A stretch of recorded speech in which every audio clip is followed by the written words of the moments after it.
सकाळु डंगा भसा सरला घर को आसिक मुझे मूर्ज पकई देती आउे हजबैंड भी ड्यूटी पलि आसते आम मिसिकी बाहरी गलु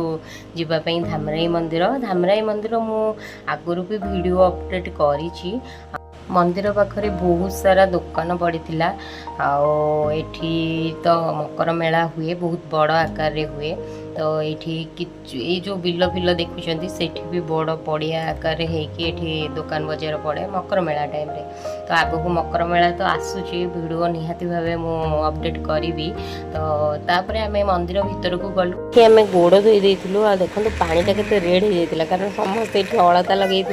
पानीटा पूरा रेड हो जाता व्हाइट रु रेड तापर आम बाहर गलु भोग किणापी आम भोगराग कि गलु भीतर को माँ को दर्शन पाई बहुत लेट रे जेहेतु आम गलु भिड़ टे भांगी गला ना सकाଳେ बहुत भिड़ हो जाता आम टे फांकर जाओ दर्शन करके माँ आसिलु धामर बोईत बंधाण केमती हुए मु नेक्स्ट वीडियो अपडेट करी देखा जमा भी भूल आ मो चैनल को सब्सक्राइब करदे। जय जगन्नाथ।